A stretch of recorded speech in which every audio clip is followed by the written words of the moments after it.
तो ये वो वीडियो है जिसकी मुझसे बहुत ज़्यादा डिमांड करी गई थी एंड मैं भी इस वीडियो को बहुत टाइम से बनाना चाहता था।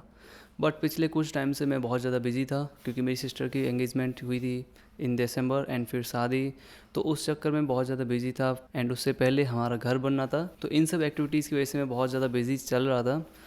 मुझे अपने सोशल मीडिया जो अकाउंट्स हैं या यूट्यूब है उसके लिए बिल्कुल भी टाइम नहीं मिल पा रहा था, क्योंकि एक तो अपना ही बहुत ज़्यादा काम रहता था। अपना ही काम एक तरीके से बस चला पा रहा था, अच्छे से नहीं कर पा रहा था, प्लस फैमिली का काम, जो भी एक्टिविटीज़ घर के अंदर हो रही हैं, घर बनना, सिस्टर की एंगेजमेंट, शादी, उन सब की तैयारियां करना। तो पिछले 1 डेढ़ साल से मैं इस समय बिज़ी चल रहा था, अपना काम और प्लस फैमिली का भी काम। बट अब ऑलमोस्ट मैं फ्री हो गया हूँ। अब मुझ पर इतना ज़्यादा प्रेशर नहीं है। तो अभी मेरे पास एक बहुत ही अच्छा टाइम बच पा रहा है जिससे मैं अपना सोशल मीडिया अकाउंट्स एंड जो यूट्यूब पे मैं बता नहीं पाया था आप लोगों को, जो सिखा नहीं पाया था, वो मैं स्टार्ट कर सकता हूँ। तो जो सबसे ज़्यादा डिमांड किया गया था वो टॉपिक था कि मैं किस तरह से अपनी प्रॉपर्टीज़ को बाय करता हूँ एंड बाय करने से पहले मैं कैसे रिसर्च करता हूँ, मैं कैसे डिसाइड करता हूँ। तो आज हम ज़्यादा टाइम वेस्ट नहीं करेंगे, एक छोटा सा वीडियो बनाएंगे जिसमें मैं स्ट्रेट फॉरवर्ड रहूँगा काफ़ी ज़्यादा और आपको बताऊँगा कि मैं किस तरह से डिसाइड करता हूँ कि मुझे कब कितना पैसा किस प्रॉपर्टी में लगाना है और किस तरह से फ्रॉड वगैरह में नहीं फंसना है, किस तरह से अवॉइड करना है कोई भी स्कैम और फ्रॉड और कोई भी चालबाजी जो डीलर हमारे साथ करते हैं। सबसे पहली चीज़, जस्ट अज्यूम कि मेरे पास 3 से 4 महीने या 5 महीने के अंदर मेरे पास 20 लाख रुपीज़ हो जाते हैं, कलेक्ट हो जाते हैं 20 लाख रुपीज़। तो मैं क्या करता हूँ ना कि मैं कभी भी ऐसे नहीं कि रैंडमली परचेज़ करता हूँ। रैंडम परचेज़ मैं कभी नहीं करता।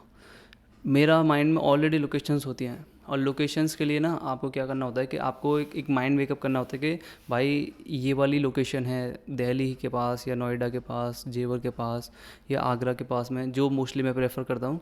और वो मैं प्रेफर इसलिए करता हूँ कि उसका एक बेसिक रीज़न ये है कि गवर्नमेंट जो है वो वहाँ पे फोकस करती है। जहाँ पे गवर्नमेंट अपना प्रोजेक्ट्स लेकर आएगी, जहाँ पे गवर्नमेंट फोकस करेगी भाई यहाँ पे हमें फ्यूचर में 2031 का प्लान ये है, हमारा 2041 का प्लान ये है। जब गवर्नमेंट का प्लान है उधर का डेवलप करने का लॉन्ग टर्म प्लान है, लॉन्ग टर्म विज़न है, तो डेफिनेटली वहाँ पर डेवलपमेंट होगा। एंड एक दो प्रोजेक्ट नहीं होते हैं, बहुत सारे प्रोजेक्ट्स होते हैं। अब हमको पता कैसे चलेगा कि यार प्रोजेक्ट्स कैसे पता चलेगा कि क्या होने वाला है, कैसे होने वाला है। तो देखो इसका बहुत ही सिंपल रीज़न है, कोई ज़्यादा बहुत बड़ी रिसर्च आपको नहीं करनी है। जो भी आपका डिस्ट्रिक्ट है या फिर जो भी आपकी इन्वेस्टमेंट लोकेशन है जहाँ पे आपका मन कर रहा है कि मुझे यहाँ पे इन्वेस्टमेंट करना है, उसके लिए आपको क्या करना है कि जो उसके पास का जो डिस्ट्रिक्ट है, फॉर एग्जांपल अगर आपको मथुरा में इन्वेस्टमेंट करना है तो आपको मथुरा डेवलपमेंट अथॉरिटी की जो वेबसाइट है उस पर जाना है और वहाँ पे जाके अपकमिंग प्रोजेक्ट्स या प्रोजेक्ट्स का वाला जो टैब है या जो बटन होता है उधर दिख जाएगा आपको, उस पर क्लिक कर देना है। तो वहाँ पे जो भी ऑनगोइंग प्रोजेक्ट्स हैं या अपकमिंग प्रोजेक्ट्स हैं, जो कंप्लीटेड प्रोजेक्ट्स हैं, वो उसके बारे में सारी डिटेल्स आ जाएंगी। और उनके बारे में डिटेल में जानने के लिए आप क्या करोगे, सेम प्रोजेक्ट को कॉपी करोगे जो भी प्रोजेक्ट के बारे में बात हो रही है और उसको जाकर गूगल में पेस्ट कर दोगे और न्यूज़ वाले सेक्शन में आप चले जाओगे। तो वहाँ पर आप देखोगे कि वहाँ पे उसके बारे में बहुत ज़्यादा डिटेल्ड न्यूज़ पड़ी हुई है और प्रॉपर टाइमलाइन वगैरह आपको मिल जाएगी, मल्टीपल टाइमलाइन की न्यूज़ेस मिल जाएंगी आपको।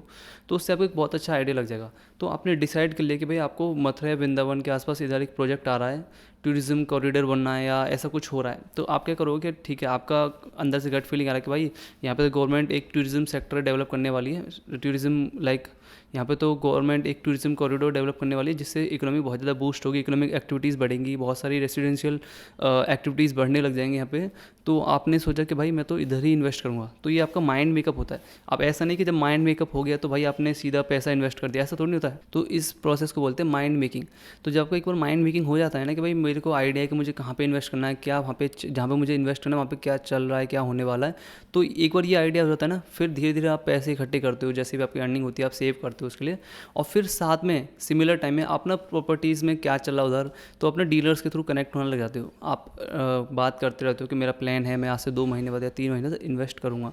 तो जो डीलर होता है ना वो आपको सिमिलर प्रॉपर्टीज़ जो आपके बजट और रेंज के अकॉर्डिंग है वो आपको सजेस्ट करना चालू कर देता है। और धीरे धीरे वो आप पता करना चालू कर देते हो, विजिट करना चालू कर देते हो। और डीलर को भी बोलते हो कि भाई मैं आज तो नहीं खरीदूंगा बट मेरे पास आने वाला टाइम है पैसा, तो मैं उधर तभी खरीदूंगा, बट मैं आज से देखना चाहता हूँ जिससे कि मुझे एक आइडिया लगता रहे। तो आप 3-4 डीलर से कनेक्ट हो जाते हो, प्रॉपर्टीज़ देखते रहते हो और जो ऑनगोइंग प्रोजेक्ट्स हैं उनको, आने वाले प्रोजेक्ट्स हैं उनको मॉनिटर करते रहते हो।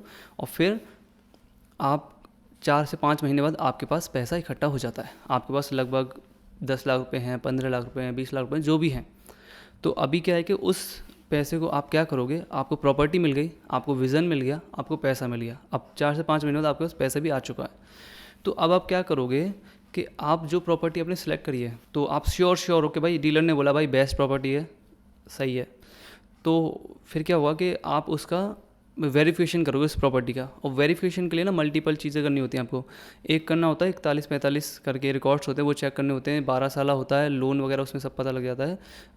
लाइक बहुत सारी चीज़ें पता लग जाती है। 12 साल जो होता है 12 ईयर्स का रिकॉर्ड होता है, उसमें ओनरशिप वेरीफाई हो जाती है कि लाइक जो पुराने रिकॉर्ड्स हैं किस किस के नाम ये ज़मीन थी, ठीक है। आप खतौनी चेक करते हो कि खतौनी पे कोई ऐसा आदेश तो पास नहीं हुआ है या फिर कोई केस तो नहीं चल रहा है इस प्रॉपर्टी पे, या फिर ओनरशिप भी वेरीफाई मैच हो रही है नहीं हो रही है, कोई केस तो नहीं है, कोई आपत्ति तो नहीं है। आप ये सब चीज़ें वेरीफाई करवाते हो। ये सब चीज़ करवाने के लिए 41-45 12 साल और खतौनी, ये सब चीज़ आप खुद भी वेरीफाई तो कर नहीं सकते सारे रिकॉर्ड्स, क्योंकि आप ज़्यादा खतौनी वेरीफाई कर सकते हो। बट 12 साल 41-45 के लिए आप क्या करते हो, एक वकील जो एडवोकेट होता है वहाँ पे तहसील के अंदर, उसको पैसे देते हो, वो आपके लिए काम करता है। वो आपसे 3 से 5 हज़ार रुपये लेगा और वो आपको सारा कुछ वेरीफाई करके दे देगा। मैक्स टू मैक्स 3 डेज़ के अंदर वो आपको वेरीफाई करके दे देगा। अब आप ऑलमोस्ट फ्री हो, क्योंकि आपका जो वकील है वो आपको बोलेगा कि भाई मैंने सारे डॉक्यूमेंट्स चेक कर लिए हैं और सारी चीज़ें सही हैं। तो फिर आप उसको बाय करने के लिए चले जाते हो और उसे आप बाय कर लेते हो। और विद इन सेम डे आपका बैनामा हो जाता है। बैनामा आपको सेम डे हो जाएगा एंड विद इन 40 डेज़ वो जो प्रॉपर्टी है वो आपके नाम पे भी हो जाएगी। लेकिन अगर उस प्रॉपर्टी पे कोई लोन है तो उतना ही लोन का अमाउंट आप बचा लेते हो और उसको आप खुद भर देते हो बैंक में जाके, जिसके बाद आपको नोटिस मिलता है। उस नोटिस को आप जाके तहसील में जो वकील था उसको देते हो एंड देन उसके 40 डेज़ बाद आई गेस आपकी प्रॉपर्टी आपके नाम पे ऑनलाइन आ जानी चाहिए। यूपी भूल एक पे जो खतौनी शो करती है उस पर। तो ये होता है। अब आता है प्रॉपर्टी टाइप, किस तरह की प्रॉपर्टी आपको खरीदनी चाहिए। देखो मेरा मानना ये है कि यार अगर आपको सेफ़ के रहना है ना, सेफ़ बहुत ज़्यादा सेफ़ रहना है, तो प्लॉट्स को अवॉइड करना। क्योंकि प्लॉट्स में क्या होता है ना कि वो तो महंगे होते हैं। क्योंकि अल्टीमेटली प्लॉट्स है क्या यार, आज से कुछ टाइम पहले वो खेत थे, राइट। बस उस पर वो अपना जो धारा लग जाती है रिहायशी धारा, जिसमें आप हाउसिंग वाले प्रोजेक्ट चला सकते हो, उसका अप्रूवल ले लेते हैं। बट भाई बिलीव मी ऑलमोस्ट 80% जो ऐसे प्रोजेक्ट्स होते हैं वो स्कैम होते हैं। क्यों? भले आप पंचायत वगैरह या जो भी बोलो उधर से आप अप्रूवल ले लो, फिर उसके बाद आप धारा लगवा लो अथॉरिटी वगैरह से कहीं से भी जाके। बट एट द एंड क्या होता है ना यार कि अथॉरिटी का ना कोई भरोसा नहीं है। वो जितनी तेज़ी से ग्रो कर रहे हैं ना, उनके माइंड में कुछ नहीं, वो क्या कहेंगे भाई ये तो बेकार है, ये हमने नहीं करा, ये मतलब कुछ भी कभी भी कोई गेम पलट सकता है। और आपका जो प्लॉट था ना वो प्लॉट की जगह पे खेत ही रह जाएगा। आपने खरीदा प्लॉट था बट वो खेत के ही दाम में अथॉरिटी आपसे लेगी, बाई चांस अगर कल को वो जाता है तो उसको अवॉइड करने के लिए भाई मैं तो प्रेफर करता हूँ फार्मलैंड। फार्मलैंड का क्या रहता है भाई, 7-8-9 लाख 10-11-12-15-16-17-20 तक आएगी मैक्स टू मैक्स। अच्छी लोकेशन होगी, ऑन रोड होगी तो 30-35-40, ठीक है। तो उस तरीके से रहता है। लेकिन इसमें सेफ़ गेम रहता है। क्यों? क्योंकि आपके पास खेत है यार, ठीक है। खेत है ना जो भाई, वो बहुत ज़्यादा सिक्योर रहता है आपके लिए। क्योंकि आपने खेत खरीदा है, अगर गवर्नमेंट उसे एक्वायर भी करती है ना, तो आपको खेत का जो भी सर्कुलेट होता है उसका 4 टाइम्स या फिर एटलीस्ट 2 टाइम्स तो आपको मिलने ही वाला है। तो आपको ना बहुत ज़्यादा उसमें नहीं रहोगे कि यार मेरा खेत चला गया। क्योंकि प्लॉट वाला जो बंदा होता है ना, उसने प्लॉट के रेट पे खरीदा होता है, 10,000 रुपये गज, 20,000 रुपये गज, ऐसे रेट पे खरीदता है और जाता वही है खेत के दाम पे। तो आप खेत खरीदोगे वो आपको वे चीपर मिलेगा, हद से ज़्यादा चीप मिलेगा। एंड जब गवर्नमेंट लेगी तो वो सेम रेट पे जाता सब कुछ। एंड हाँ, एक चीज़ होती है अथॉरिटी का नोटिफाइड एरिया। नोटिफाइड एरिया वो होता है जिसमें अथॉरिटी ने डिक्लेयर करा हुआ कि ये एरिया हमारे अंडर में आता है, हम कभी भी इस पर डेवलपमेंट चालू कर सकते हैं। तो before buying and selling anything please inform us और लाइक हमसे एडवाइस लो, इस तरीके से वो बोलते हैं। तो अगर आप नोटिफाइड एरिया के अंदर आप कुछ भी प्लॉट खरीद रहे हो या कुछ भी खरीदो, भाई बहुत ज़्यादा रिस्की हो सकता है आपके लिए, तो उसको आपको अवॉइड करना है। तो हमेशा जो प्रोजेक्ट का एरिया अथॉरिटी की वेबसाइट पर आपको जाना है, उसे चेक करना अच्छे से और देखना है कि मैं जहाँ पे खरीद रहा हूँ वो एक नोटिफाइड एरिया तो नहीं है। क्योंकि अगर वहाँ पे आपने प्लॉट खरीद लिया तो बहुत बड़ी सरदर्दी आपके लिए होने वाली है। तो वो चीज़ आपको अवॉइड करनी है। तो यही होता है यार, ज़्यादा कुछ बड़ी रॉकेट साइंस नहीं होती है। अभी तो बस मैं इतना ही बता सकता हूँ। एंड यस, इतना ही है यार, और बहुत ज़्यादा कुछ नहीं करना होता है। जैसे जैसे आप और ज़्यादा रिसर्च करोगे आपका दिमाग बढ़ता जाएगा इस चीज़ में। तो आज के लिए बस इतना ही, मिलते हैं अगले वीडियो में, बाय।